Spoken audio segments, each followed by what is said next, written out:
What's up, y'all? Dustin Jones here, the founder of GEROS Health. Today's episode's a little different.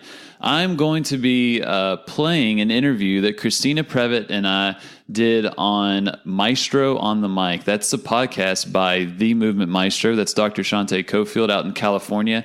She is an amazing individual, amazing physical therapist, an amazing educator, and an awesome interviewer. I typically don't like to be interviewed. I like to interview other people, but to be interviewed is terribly awkward for me. But she made it super fun, and we had some great conversations about ageism and how old doesn't necessarily have to equal weak, and what is one rep max living and what we can do about it. So an awesome conversation. It's about 57 minutes long, so pretty lengthy one, but it went by super quick just because the conversation was awesome. She's hilarious. I found myself laughing several times during the interview. So yeah, you'll really enjoy this one. The link will be in the show notes as well. Give her a follow if you don't, The Movement Maestro. You will not regret that. But without further ado, here's the interview that myself and Christina Prevett did with Dr. Shante Cofield, The Movement Maestro. The needs of grandma and the Olympic athlete differ by degree, not kind. What I'm trying to do is start challenging the belief that you can't load medically complex individuals. We really need to think about, we want to keep people safe. We want to, be very thoughtful in our exercise prescription, but we also need to think about the risk of underdosage, the risk of the underdosed seated Therex routine with that yellow TheraBand. What happens if I continue on with that when I could have been squatting or deadlifting or doing a loaded carry and getting that person, back to their prior level of function or before? Like, their time is of the essence. It can be rather urgent.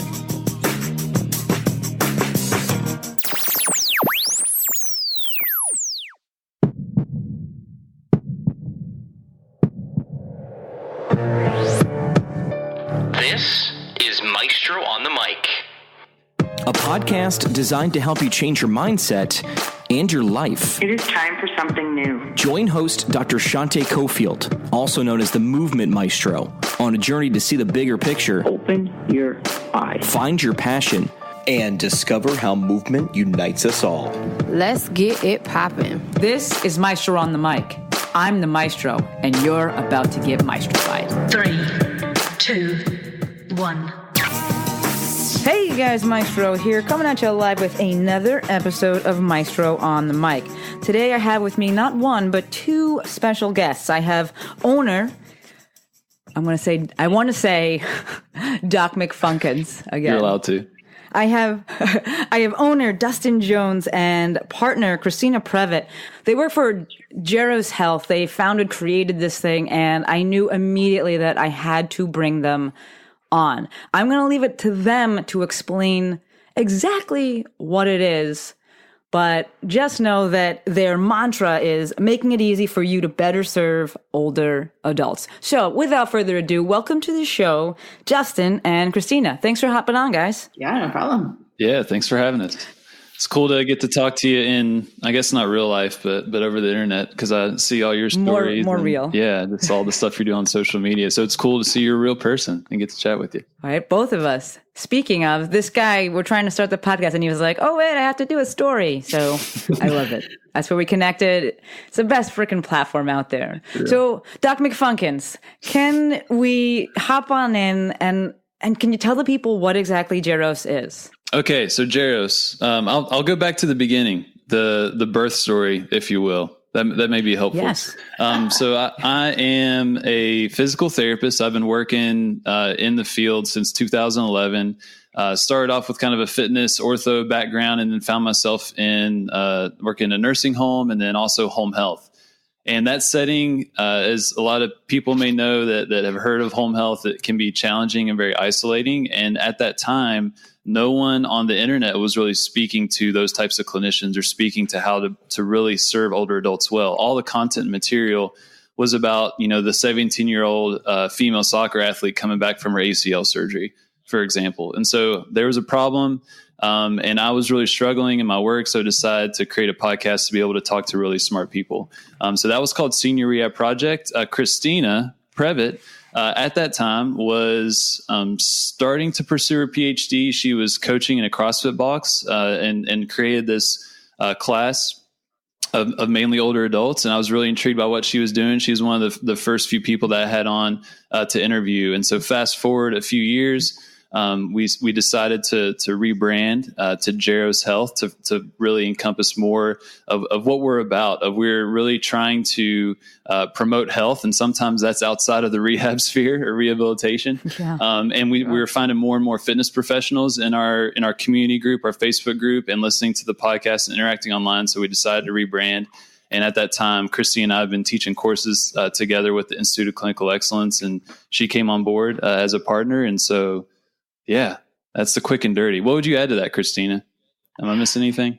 No, just that we ended up being on a podcast together, met each other at an aging conference in Louisville. And 3 years later, we've met each other's significant others and children. And it's just amazing the power of the internet to start creating change and allowing these conversations to happen. It's kind of fun when you look back on it.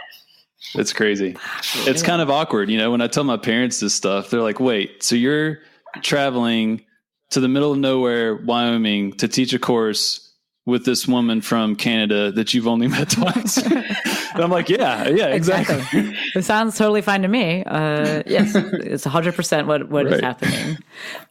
Christina, can you tell the folks a little bit about your background, your company? I mean, all of this is pretty fascinating to me. Yeah. So like Dustin said, when I jumped onto the then senior rehab project for the first time, I was starting a class in a CrossFit gym called the Boomers Program, because what was happening in my practice is that I had a strong strength and conditioning background. So I would see some of my older clients would do a fairly structured strength and conditioning program with them, would try to ease symptoms. I would discharge them. They would go through a period of deconditioning, and then they would be back in my caseload. And to me, that didn't really make very much sense. And so I wanted to have this continuing, more prevention-focused exercise program for people who may need a little bit more medical attention or modification. And so as I was starting this program and seeing amazing results, I thought, I need to do a PhD in this area, because we need to have more research that supports a very preventative approach to geriatric care. And so I went into my PhD in 2015. I'm still doing it on a part-time basis. And then as I started, doing these randomized control trials, starting to get into the research, I saw that, we have a lot of research on the benefits of exercise for older adults, and something that is along the continuum of life, but it's not necessarily translating into practice. And so my husband and I, we started a physiotherapy gym hybrid up here in Kingston, Ontario. I'm in Canada. And so it's called Stave Off, and it stands for Strength Training, Aging, Vitality, and Energy. And it's also around prevention. So staving off chronic conditions, staving off loss of functional resiliency over time. And so there's a very preventative focus and a focus on healthy aging, as well as one-on-one PT. That's kind of the basis of our business model.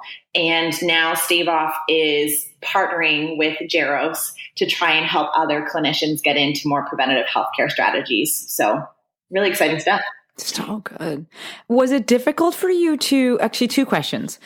One, what age group or ages are you working with? So I know there's so many different words out there now to be like more PC and like the advanced aging population, things like that. What kind of demographic, what age are you specifically working with?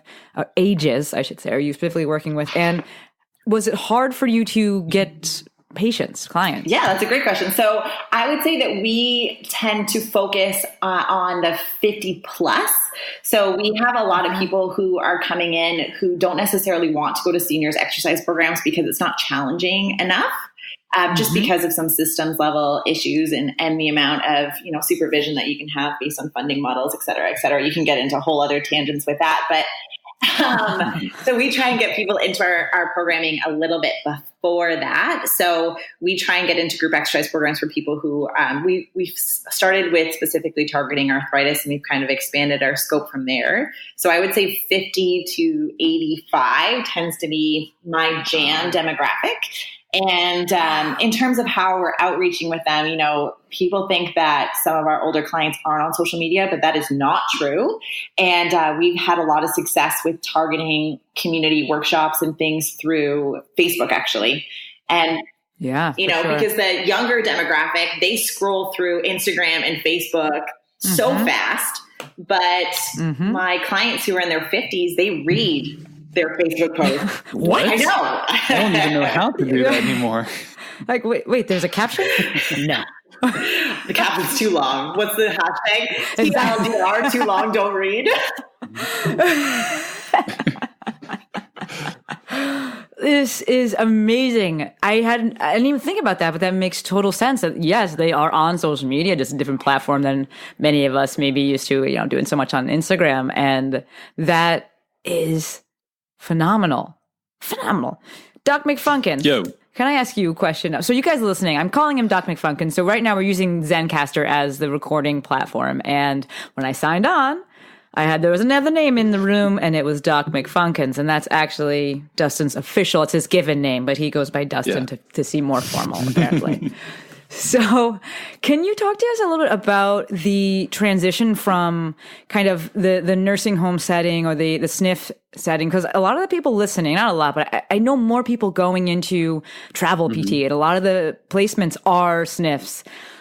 You know, can you just talk to them about that experience transitioning and just anything around that? Yeah. So that was actually a travel placement. So it started off as a 13-week contract and ended up being, I added a couple months to that. So it was interesting for me because I was in an outpatient orthopedic setting working with younger individuals, a lot of runners, and that kind of suited a lot of my background in athletic training and CSCS and all that fun stuff. So I went from there to the nursing home in Romney, West Virginia, which is the middle of freaking nowhere in my home state. And so in my mind, it was a tough period, and I felt like I was at the bottom of my career. You know, it was a really dark place, very low place in my life. I was like, well, crap, I'll just take this position and make some money and then, you know, get on with life and go to the next gig or wherever that would be. And so I did not go into it with a great perspective whatsoever. I did not enjoy working with older adults. It was, it was not a good situation. But then after I spent a week, 2 weeks, 3 weeks there, I was really starting to enjoy myself. And I think part of that was just the culture. You know, a lot of the people in this nursing home, there was one room where these two women, they were 92, 93 years old. They were living together and they freaking rode a horse to elementary school together. Like, holy so God. It was like that sense of community where people go so far back and everyone like adopted me into that family. So that was really amazing. But then also I, out of my ignorance, I was doing a lot of the things that I was doing with the folks in the outpatient orthopedic clinic with some of these patients. Granted, it did not always go well, which Christina's heard all my terrible stories. Tell us, please, at least one. Real talk for the people. So the classic one, the one that I probably share the most, this was pretty early on. I was seeing a patient. I did not evaluate them, but the other travel therapist was gone, so I was taking over this person. And they had been doing kind of the general like seated therapeutic exercise routine with, you know, some random colored TheraBand that was available that day. Yep. And to this day, you know, that still makes my blood pressure boil and raise tremendously. So I was like, all right, we're going to get this woman up on her feet. Like she obviously can do some activities and standing. That's obviously going to be better for her than just sitting there and just flinging a rubber band all over the place. So we started to do some sit to stands from the treatment table, and we started pretty high, and she was just crushing it, like just freaking knocking it out. She got to the point within the session where it changed some positioning and whatnot. She got up without using her hands for the first time, which is a big deal. And it's like, all right, well, let's lower the table. Still crushing it. It's like, okay, let's load it. So I give her, it was like a 2 or 3 pound dumbbell, nothing crazy. And we did, I don't know how many squats we did that day, but we did a ton. Good session. She was super encouraged. She leaves, I leave home. I felt great. And she was first on my caseload the next day. So I'll walk in and go to her room to take her to the gym, and she wasn't there. It's like, oh shit. And so I go to the nurse's station, like, hey, where's Betty? Betty is in the hospital. And if this has happened to any therapist, you know, Oh my God, what did I do to this person? Like, did I kill them? Your heart. Did I cause whatever? God. Betty was there. Betty was not a real name, but she was held under observation, brought back to the nursing home later that day. And that's where I found out that she actually called 911 from her phone, like didn't even try to get the nurse in the nursing home, called 911 because her legs were hurting. Because she had delayed onset muscle trauma. Because she was so... So I freaking sent someone to the emergency room for DOMS. And it was pretty quick onset, like to have it like the next, like early that morning, like that's day. Pretty legit. And so, sent her to the freaking ER. And the doc was like, just making an absolute, clown of me, the therapist at the nursing home, and then sent her back. And so. Oh, no. How did she respond to that afterwards, though? Not great. I mean, I did not salvage that situation. She like never come back to me. We worked too hard. So that's been kind of the story of my life, is just having those mistakes and those failures and learning from them. Like, okay, maybe I should have set the expectations clearly. Let her know you may have a little bit of some hurt that's not necessarily harm. That's a good, just kind of lay out that expectation on the front end. And I didn't do that. And so but it did not go well afterwards. But I think that's helped me down the road, with other folks that I've seen. Can I interrupt 1 second and I actually would love for you to extrapolate on that a bit, because I feel like when we're working with different generations, people have different backgrounds, different experiences, and some people just they didn't grow up exercising. Mm-hmm. They didn't grow up doing these things. And so, like you said, someone gets soreness, they've never done anything in their whole life. They're like, I'm dying, or they just don't want to do this. What kind of verbiage are you using to set the stage and manage expectations and kind of get people on board with doing some stuff? And same question for you after, Christina. Yeah, I think this is a problem that is not going to be as big of an issue. Just because we've done such a good job of exercise, like literally so many folks, they know it's good for them, but for me and the folks that I work with, which, Christina's mainly 50 to 85, I'm mainly 85 and up, just working in the home health setting. And so a lot of these folks, they may have heard exercise has been helpful, but they don't necessarily do it. So the big thing that I try and do is really connect what these exercises are going to do for them in relation to their own goal that they set. So for some folks, maybe, be able to walk with their great grandchild, for example. So I'll show them, hey, this is, these weighted lunges are really going to help you, be a little more stable on your feet when you're, walking with your great granddaughter, for example. So really try and get to their motivations and tie that exercise to them, because it's hard for them to see why that stretchy band seated exercise routine is actually going to help them on their feet, so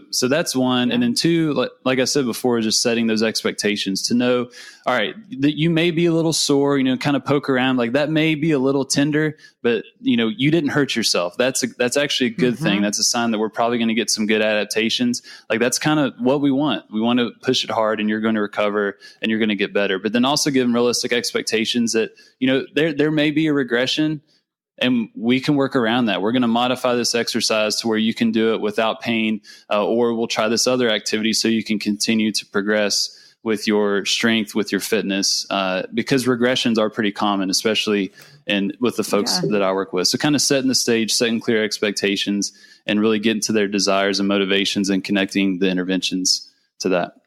That makes total. Yes, it makes total sense. Christina, you got anything to add to that? Yeah. So I think as we're seeing differences in generations, the people that Dustin are seeing, their functional exercise program was actually doing functional exercises. Like that was their job. Like they were doing very heavy manual labor, or like the things that they were doing around the home. Yeah. As we're starting to see more sedentary job positions where most people are spending, 8-9 hours a day sitting and then going home and sitting. I think as a whole healthcare system, we've done a good job of realizing how important it is to reduce sedentary behavior and increase exercise. So I find that the conversations that I'm having with my 80 plus clients are different than my 50 plus. And so my 50 plus clients were usually treating some sort of orthopedic pain point, but I'm also trying to set the stage saying, the more strength you have now, the more likely you are to be, traveling in your 70s rather than on being unable to get out of your home in your 70s, setting up the wants and desires in retirement and, trying to maintain that for as long as possible. So the conversations I'm having are definitely kind of similar to Dustin, like trying to tie back to wants and desires, but probably in a slightly different way. Man, have you taken marketing classes? That is marketing like 101 there. It's so good. Here's a problem. I have a solution. Here's what it looks like if you don't follow my solution. And it's so good. This is amazing. I love what you guys are doing. It's definitely not my population, which is why I'm even more appreciative and grateful for what you're doing because, this population needs to have appropriate and high quality care. So I want to bring up a point, if you don't mind, about what Christina said. And this is something that, especially in her business where she is, selling her services, most of the time I show up to people's houses, whether they want me to or not. So I do need to sell my service, but Christina really does. And she talked about this a lot where, she's not necessarily going to speak to prevention. She's going to speak to performance.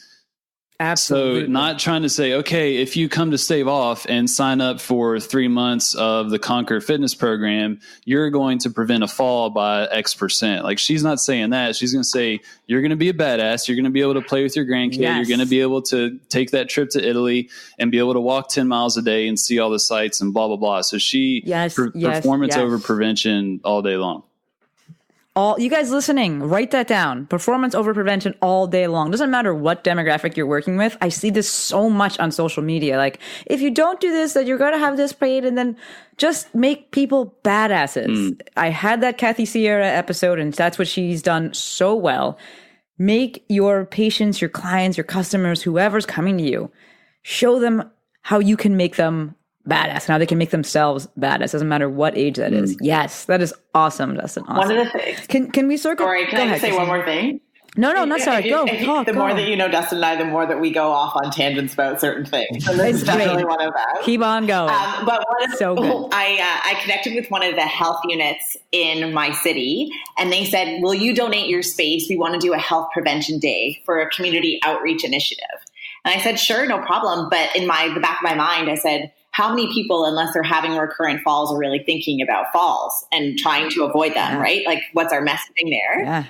There was maybe one person who showed up, and they had dietitians and people who did orthotics and all these types of people. And we literally stood there because nobody is thinking like, I want to do a falls prevention screen. That wouldn't be something that they would take time out of their day. So I would never do a falls prevention workshop. I would do let's get you traveling to Europe workshop. Yes. Doesn't that just sound better? I'm like, sign me up. Okay, good. I'm in. I'm flying to Canada so I can do this. Like, it's so good. You guys, that is a huge marketing lesson right there. So big, especially in our profession. Something I speak about all the time. This resonates so hard with my messaging. So thank you, both of you, for just hammering that home, and now across the lifespan. Yeah. And when we were at CSM a couple of years ago, the APTA said that a third of outpatient orthopedic clients are going to be over the age of 65, irrespective of the area. Dang. So you're definitely marketing to this age group, whether you think you are or not. Yes, exactly. You're going to work with them, especially if you go into that. Everyone comes out of school and they're like, I'm going to work with like athletes and like, and then you go to your job and you're like, these are not what I was thinking above. But it's like, this is who you're going to be working with. And so understand, one, how to speak to them, and two, how to help them appropriately, right? And efficiently, effectively. Dustin, can we go back, and I just want to finish your discussion about like your transition from the sniff, like sadness to older population happiness. Just kind of how that panned out in general, like what? Yeah, exactly. How that panned out, and things like changes you had to make, or what happened along the way. Yeah. So after that travel placement, I was dating, now married to a lovely woman, Megan Jones. She was starting her emergency medicine residency in Columbus, Ohio.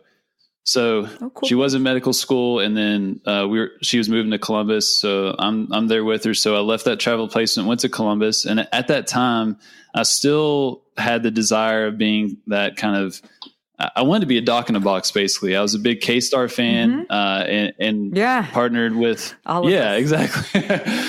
All of us was working in a fitness facility, MoveNat, Ohio, and then it moved to Move Strong Kettlebells. Basically kettlebell gym. And I was trying to see patients out of there. But then also had the reality of, debt and then also medical school debt and, just all of that fun stuff. So I thought, how could I make the most money and how could I have a flexible schedule so I could still spend a lot of time in the gym, and home health fit the bill. So it was not a very altruistic decision. It was all practicality, money, flexibility.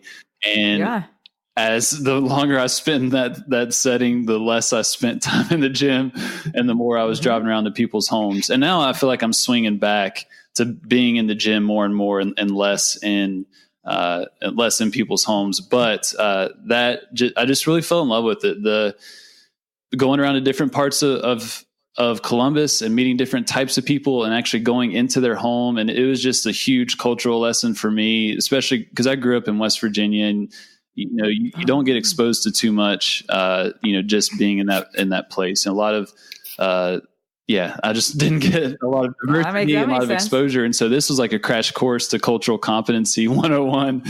And I just fell in love with it. And the folks were great and really tinkered more and more with some of these activities or exercises I was working with or using with a more, active or athletic population, and just learning, okay, I should probably reduce this range of motion so they're not going to hate me the next day. Or, okay, I think they're good to go on, let's get that 35-pound kettlebell instead of the 26-pound kettlebell. Just tinkering and learning mainly from mistakes, and just really fell in love with it. And as that was going on, the podcast was going, I was talking to just thought leaders in the JPT world, every week. And that fueled a lot of that curiosity. It also helped that I was basically a bachelor. My wife was never home, always at the hospital. So life was conducive to it back then. But that kind of was that transition. And it was a hectic and crazy period of life, but a fun period of life for sure. In terms of, because you kind of teased or touched on this, in terms of the things that you're able to do with these people, especially when you're doing your home visits, because I see this on social media. You guys listening, I'm always talking about Sammy Black Sox. If you follow him on Instagram, Sam Hodis PT, I'll link it. He's always doing just really creative things, and he's like doing sled pushes, aka let's put something in your wheelchair and you push it. And that, I'm like, this is so creative. In terms of the things that you're able to do with your patients, and perhaps people that are listening to this that are like, oh, I don't want to go into home health because it's so limiting, what would you say? Repeat that question again for me. In terms of exercises and stuff that you're able to do with them, like, I feel like kind of the sky is the limit. Is there certain things that you're like, these are my go-tos? This is kind of like just anything you can speak to about the exercises. And I feel like from what I'm hearing from you, it's not nearly as limiting as one would. Yeah, not at all. So I like to refer to a Greg Glassman quote. He's the creator of CrossFit. So I'm going to butcher this, but I already know what you're going to say. I already know what you're going to say. So the needs of grandma and the Olympic athlete differ by degree, not kind. And that right there sums it all up for me. We don't need to be doing different types of activities or exercises for these people. Like, they're not another species. Like, they are human beings. And me, the 33-year-old, is going to benefit from the same type of stimulus that the 88-year-old is going to benefit from. Yeah, we need to accommodate for the medical complexities and the medications that they're on and the changes that we do see with aging. But it's a matter of degree, not kind. And so scaling range of motion, intensity, rest time, where you place weights, just all these different factors that a lot of us think about already. Just apply them to these folks, and you can get them to do a sled push, for example, or a squat, or a deadlift, or a loaded carry. So that, I think that's what I would say that question. Yeah. Christina probably has a much more scientific and smart sounding answer, so I'll let her speak to that too. I'm just going to start using a bunch of sentences that have 4 or 5 syllable words. Yeah. Just to make myself sound She's the smart one. If it's not obvious, she's Miss PhD, very intelligent, and I'm like the ignorant home healther that just nearly kills people and learns lessons from them. It works. It's balance. Hashtag balance. I would just say that a lot of the variables that Dustin was talking about is the variables that you have to think about with any sort of strength and conditioning program, period. So you're going to be thinking about all these things like injury history, medical history, training age, exposure to different modalities, all those different things when you're building a program. It's no different. And with Stave Off, we have kind of general exercise programs as well as programs that are focusing on a slightly older demographic. And it's the same template. It's just modified for range of motion and different orthopedic injuries, depending on the person that's in the class. So, It's so good. Yeah, it makes total sense. Can you keep going and talk about your PhD? What are you seeing? I don't know what you can actually say, but whatever you can talk about surrounding that. Yeah, absolutely. So what I'm trying to do is start challenging the belief that you can't load medically complex individuals. So the idea for my PhD is that I'm comparing high intensity resistance training to low intensity resistance training for individuals who are at risk for mobility limitations or are at risk for the transition into frailty. So with the idea of prevention, I am taking individuals who have markers for frailty, so are labeled as pre-frail based on some of the physical characteristics that are conceptualized with frailty. And I'm putting them into a program where they're squatting, deadlifting, bench pressing, doing heavy rows, all those type of things in like a 2 to 3 sets of 3 to 5 reps at, 80+% of their 1 rep max, and comparing that to the 3x10, 3x12, 3x15 exercise prescription and seeing the difference. And so as Dustin and I start teaching the courses, one of the things that we start talking about a lot is this transition into frailty and how physical therapists should be positioning themselves as the providers to be preventing this transition. So when we think about frailty, a lot of times people don't get a ton of exposure to it in their entry-level PT degrees, where they'll kind of know that the definition of frailty is a vulnerability to external stressors that often manifests itself in physical impairments. And there's 5 different physical characteristics that could define it. What we see though is that, these types of exercise programs can not only prevent, but can also reverse some of the signs and symptoms of frailty, which include things like slow gait speed, clinical muscular weakness, fatigue and lethargy, unexpected weight loss, all those type of things that are very, very common characteristics that we see in regards to our caseload, especially if we're focused in a geriatric population. And in terms of the word that I want to use is markers, but I don't think that's actually the word that I want.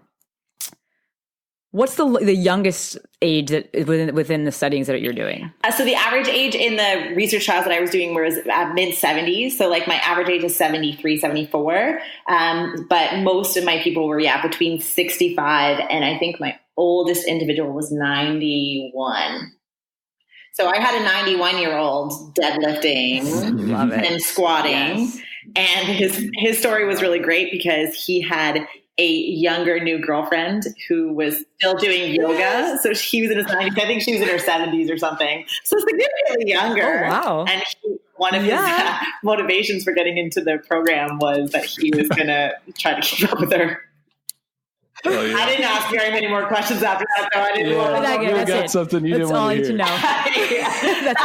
That's all I want to know. That is it. Dude, this is so good. Do you ever, when you're doing these studies and doing this research, do you ever just be like, no shit, like we know this, and like, is it at all, do you get any kickback from this, or people like, no, this shouldn't be done? Like, I feel like this is a no-brainer. Like, yes, we should be doing this. It's just like a better way and more refined way to do it safely. Yeah. So when we think about the recommendations that we make, I think there's a lot of examples where we tend to go on the side of conservative until somebody can prove us otherwise. So a common example that's kind of been more teased out in the literature is around breast cancer. So if anyone had, if they had lymph node resection, they were told that because of risk for lymphedema, they shouldn't be doing any resistance training and should never be lifting more than 10 to 15 pounds. But if we know about the patient population for breast cancer, it tends to be younger, sometimes moms, and moms are kicking back to them and saying, what, you're telling me that I can never lift my child up because I've had breast cancer? And they refuse to accept it. So the research said, okay, well, we have to see, is this safe?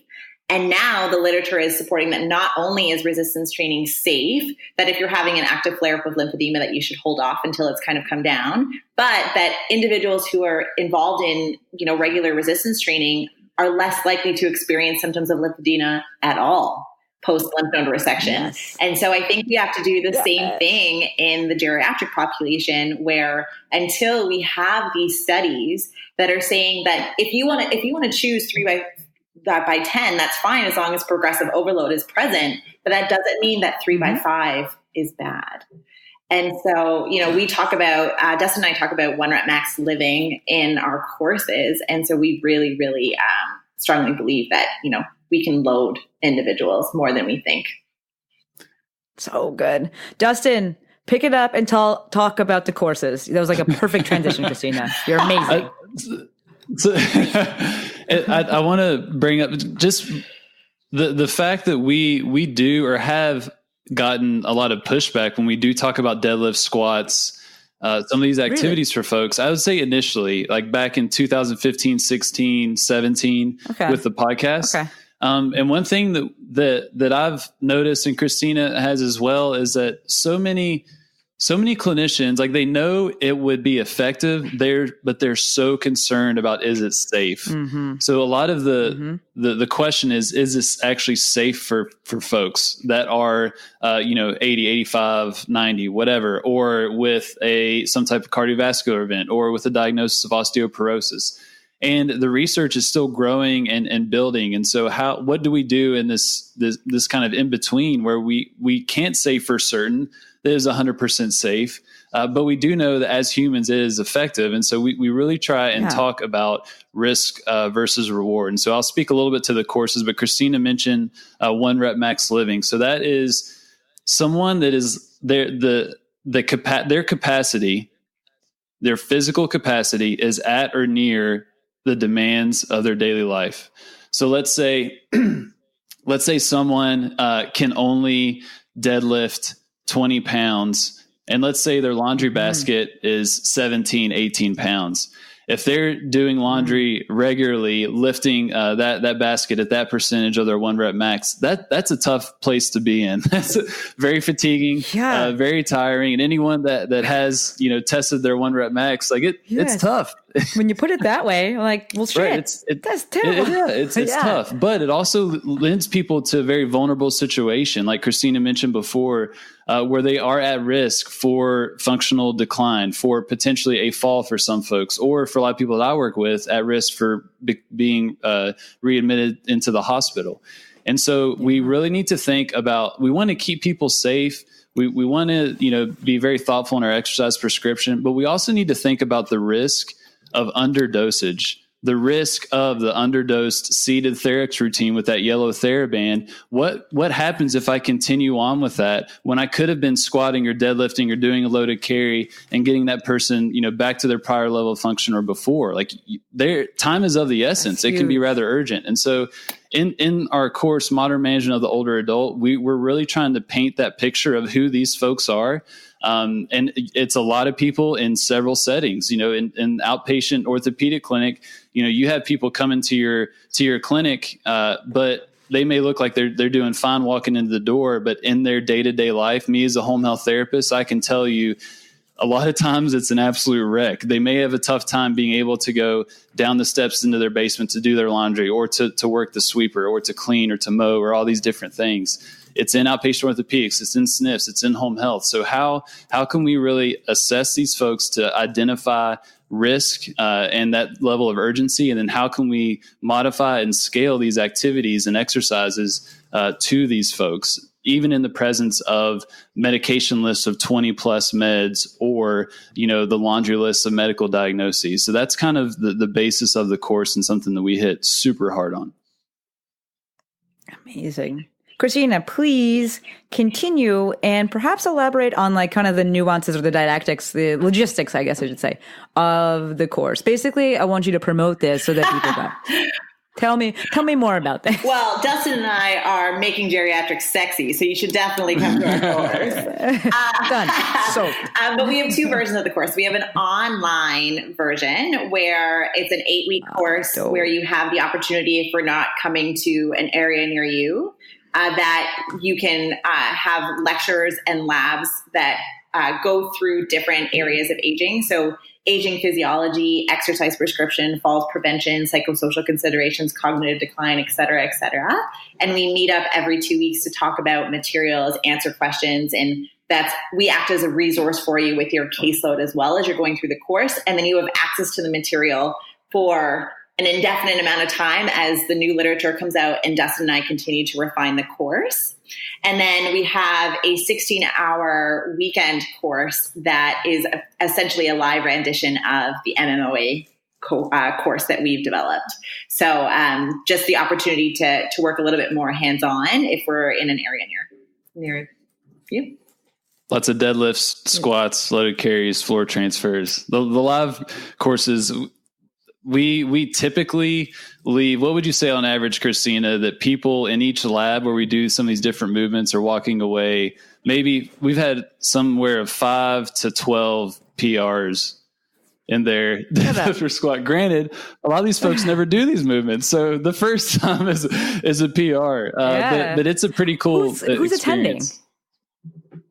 What's your general demographic that's in attendance? We actually have a huge range. One of the things that Dustin and I really love about this course is that we have a really nice blend. Like in each course, live and online, we'll have, home health clinicians, acute care, SNF, outpatient orthopedics. Sometimes we have students who are coming in. And when you have people who are coming from different perspectives but are working with the same population, the depth and breadth of the conversation that you get to have about aging in general and your caseload is it's so immersive. It's so complete because, the home health clinician, even Dustin and I as co-teachers to this course, I come from a very different perspective, one being a business owner, but also coming in an outpatient orthopedics. I come from research academia. Dustin comes from, SNF, home health. He's done the outpatient orthopedics killing too. People. He comes from the podcast. So he's talked with all these people too. So, we have a really great opportunity to talk to people in different settings and getting insights from PTs in different areas, I think really can help give you, depth to, the aging problems and, some of the things that you're working on in your caseload. Absolutely.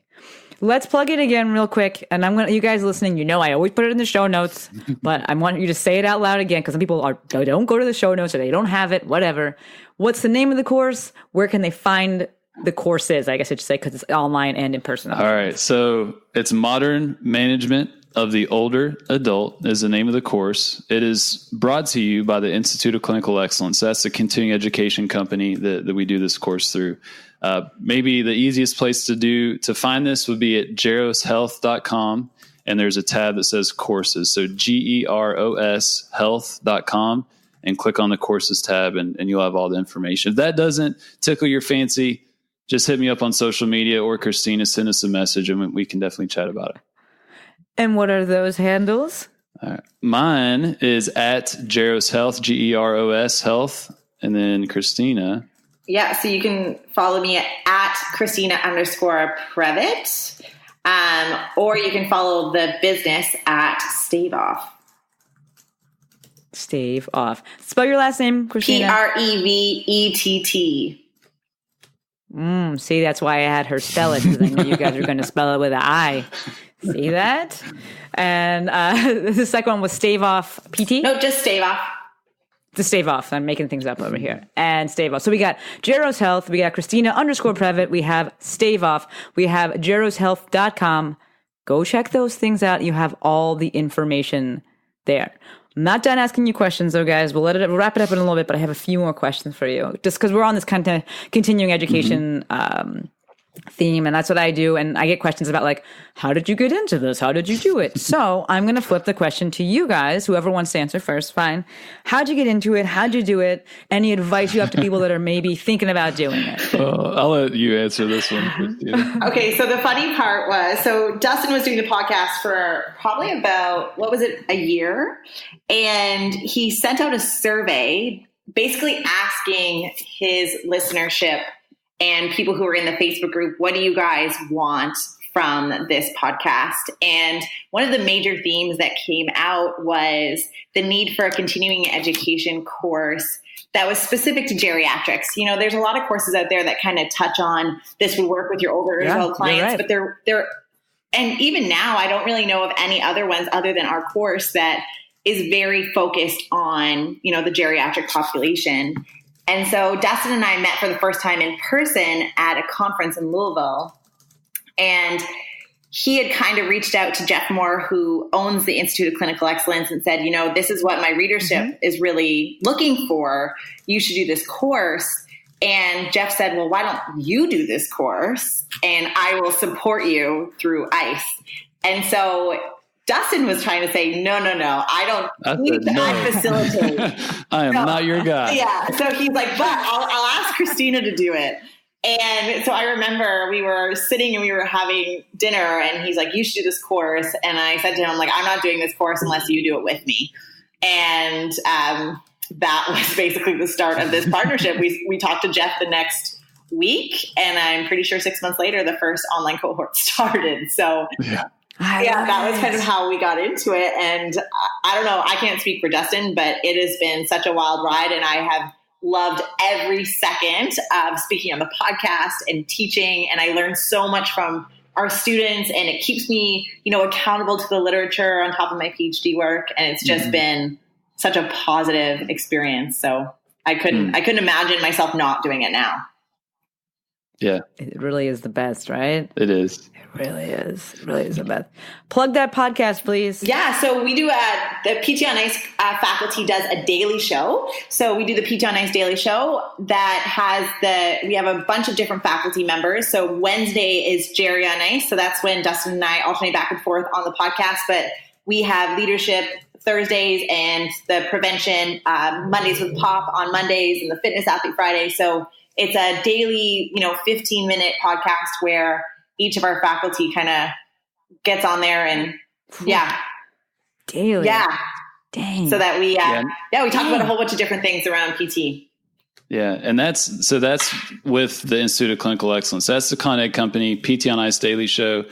And then GEROS Health is the podcast where we'll kind of where it's all mainly working with older adults. So we have different segments where the first Monday of the month, for example, is specific to the home health clinician. And then the second Monday of the month is mainly about the literature. Third Monday of the month is going to be about people that are working in the skilled nursing facility.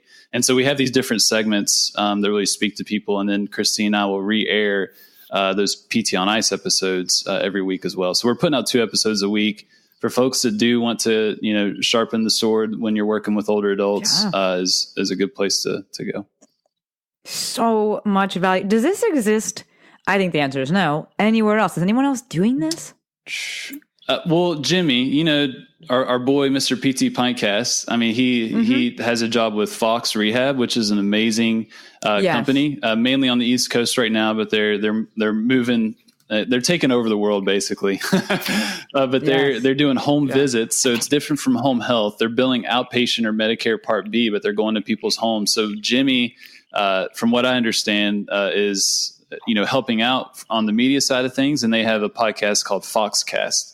And they have different disciplines. So they have speech, OT, and physical therapy, I believe.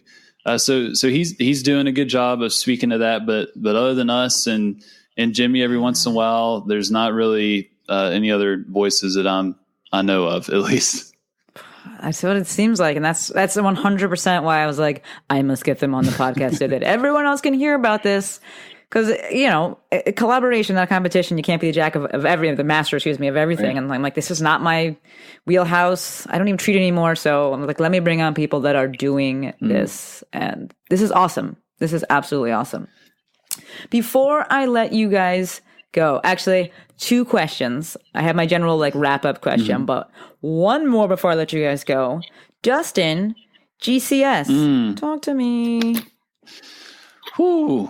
Yeah, so GCS is a geriatric certified specialist. So that there's a love and hate relationship with that. So I took that test. When was that? March of this year. I signed up for it like 2 years ago, and then I kept postponing it because it was really tough to get back into school mode for me and to study.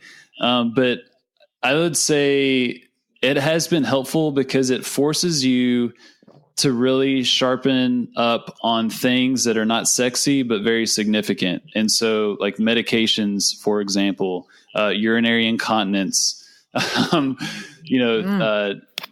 skin, wound care, things along those lines that I don't really care about whatsoever, but matter to my patients. And so for me to be able to serve them well, like I do need to understand this stuff better. And so, yeah, it definitely puts you in a position to learn a lot of those topics that are important. They're significant, but not necessarily sexy. Because what I tend to gravitate towards are my biases of strength training, power training, functional movement. How do we scale these to older adults? Blah blah blah blah blah. And that's only a small percentage of that test.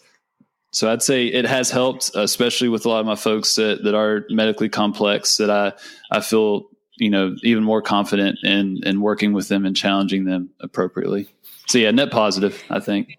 Okay, net positive. I like that. For OCS, I'm going to say net negative. You guys have asked me before. It didn't change anything. It's pretty outdated in terms of the actual material. And I think that like, I love that you brought up the comorbidities and medications and the stuff that like, when you're really in like a very typical outpatient orthopedic practice, like that doesn't come your way. And you're kind of like, why do I have to know all of this in school and looking at all of this? So I love that you brought that up for, this is a time when it does come your way. But next question, and you can totally plug yourself, because I am all about working smarter, not harder. And I think that people have a tendency to just take tests and such without necessarily having an actual problem. They're like, oh, this will provide a solution. And I'm like, do you have a problem yet though? If someone's looking to sharpen their skills, really get into doing things the way that you guys are doing them, what would you say is the best way to do that? And like I said, you can plug yourself. That's fine. I'll let you go first, Christina. Take the modern management course. Done. That's exactly what I want you to say. Like, yes, like I brought them on for a specific reason. Like, I know that there are people out there that, especially a lot of my new grads, I'm like, the audience is pretty diverse, but any new grads that I have out there, you're going out and everyone finishes school and they look back and like, I don't feel prepared, and nobody feels prepared. But if you are going into this setting, here's what you can do. Go and learn from people that are doing it, that specialize in it, that are passionate about it. More than anything else, they're passionate about it. They're going to help you through this. It's 8 weeks long, the cohort? Yeah, the online cohort's 8 weeks. Right? Like, so if you can't make it to a certain course because of travel, whatever, like they have so many solutions for you guys. So there you go.